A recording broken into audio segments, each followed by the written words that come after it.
Bakunzi b'urubuga rwa Vuga Yesu TV, turabaramukije amahoro y'umwami wacu Yesu Kristo. Uyu mwanya turi hano tugomba gufata akanya ko kwiga ijambo ry'Imana. Bakunzi, twagomba tumara umwanya turiko turaganira ijambo ry'Imana, turabahaye ikaze kugira ngo mukomeze kudutega amatwi. Tugomba twige iki gitabo ca Daniyeli. Ni igitabo benshi badasobanukirwa. Tuzogenda twiga intambuko ku ntambuko kugira ngo umwe wese azogende atahura buhoro buhoro. Tuzocigisha ku buryo buciye bugufi, atari kwinjira muri byinshi. Reka rero imbere yuko tubandanya inyigisho tubanze dusenge Imana. Mwami Imana yacu, mu izina rya Yesu Kristo turarengutse imbere y'inyonga zawe. Ndasengeye iri jambo ryawe ryarahezagiwe. Mwami, ukomeze kugirira neza abaryumva n'abazoryumviriza. Ubagirire neza, ukomeze kubahezagira, bize bibagirire ikimazi, uzobukoze n'icubahiro.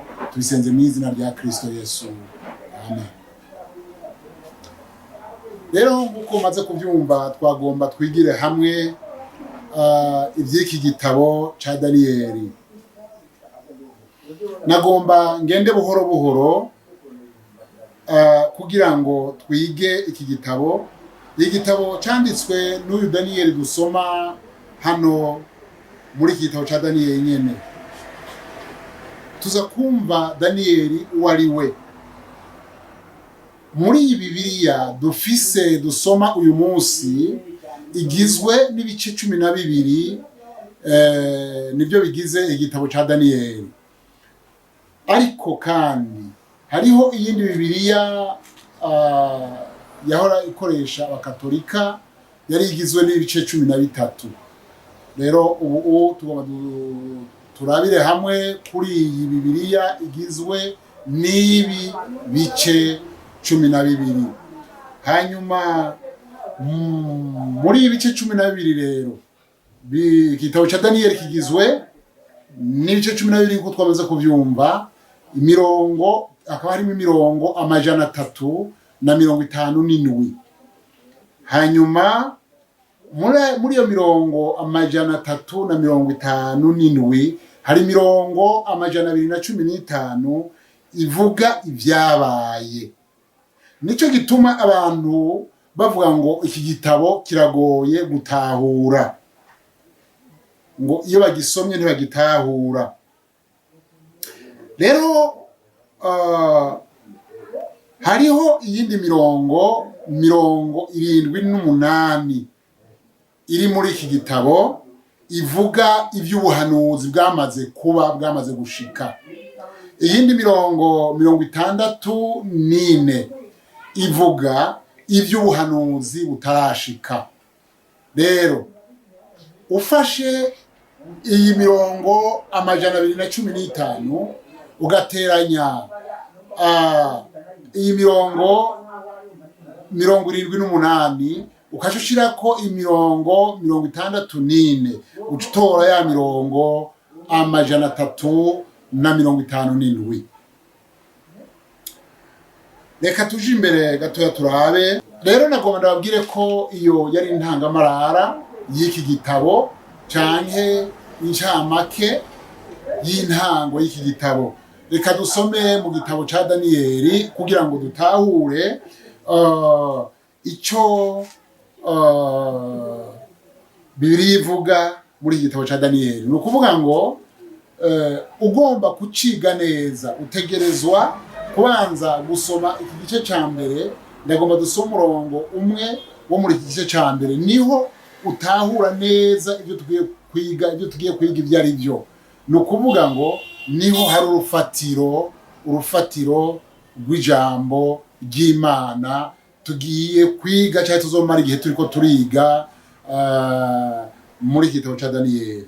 Reka dusome mu gice ca mbere ku murongo wa mbere havuga ngo mu mwaka ugira gatatu Yehoyakimu umwami w'Abayuda ari ku ngoma, Nebukadineza umwami w'i Babuloni yaje gutera Yerusalemu arahakikiza. ni ukuvuga ibyo tumaze kuvugana byose bishimikiye kuri uyu murongo. Reka ibindi tuzobandanye tubivugana. Uyu munsi rero tugomba turabire hamwe igice cya mbere cyane cyane c'inyigisho, kuko iki gice cya mbere ni ikingirakamaro, kuko kiduha intangamarara y'iki gitabo cya Daniyeli. Kugira ngo utahure iki gitabo utegerezwa gutahura uburyo butatu hafashwe mpiri abayuda canke ibuyuda, ingene bwafashwe mpiri canke bukajanwa abayuda bakajanwa ari nyagano.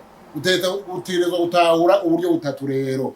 No kuvuga umwami Nebukadineza w'i Babuloni niwe umwami wa mbere yatanguye gufata ibuyuda, ahafata mpiri, araheza ajana abantu inyagano, abagira inyagano, araheza ajana n'ibyo mu ngoro y'Uhoraho, arabijana abikuye mu ngoro y'Uhoraho. Ni ukuvuga ngo muri abo bajanywe ari nyagano, amaze gufata Yerusalemu, amaze gufata ibuyuda, umurwa mukuru waho wari Yerusalemu. No kuvuga rero tubona ko muri ico gihe bafatwa mpiri twara umwami yitwa Yehoyakimu. Ni ukuvuga ngo umwami w'i Babuloni yitwa Nebukadineza, hanyuma umwami w'i Buyuda yitwa Yehoyakimu. Umwami Nebukadineza w'i Babuloni amaze gufata ibuyuda, yaciye yumva ko se wiwe yapfuye. Mu mategeko yo muri ico gihe uko byari bimeze, umwami iyo atera igihugu akagifata yaca asiga yimitse uwundi mwami. Ariko hano turabona ko atashoboye kwimika umwami wundi, kuko yaciye yumva ko se yapfuye, acabanza gusubira inyuma kuja guhamba se wiwe. Reka tuje imbere turabe icyo havuga. Umwami w'i Babuloni niwe yatanguye kugira inyagano abayuda, niwe wa mbere yatangugira inyagano abayuda. Hano tubona ko Yehoyakimu yari amaze imyaka 18 atwara ibuyuda, ariko mu mwaka wa 606 Yesu Kristo atari bwavuke, umwami w'i Babuloni Nebukadineza araheza atera ibuyuda, afata mpiri abantu baho bamwe bamwe. Reka turabe abo bantu yafashe mpiri, turaja kubaraba mu kanya imbere. Aha niho umwami w'i Babuloni yafata Yerusalemu. Amaze kuhafata, abatwawe i Babuloni yari imiryango ibiri. Uwa mbere wa muryango wa Yuda, uwa kabiri wa muryango wa Benyamini. Abo nibo batwawe, bafashwe mpiri. Mbega igihe abayuda batwagwa ari nyagano i Babuloni, mbega Yehoyakimu umwami w'i Buyuda nawe yarajanywe? Oya na gatoya ntiyajanywe, yasigaye i Buyuda. Ariko umwami Nebukadineza yatwaye abantu bamwe bamwe.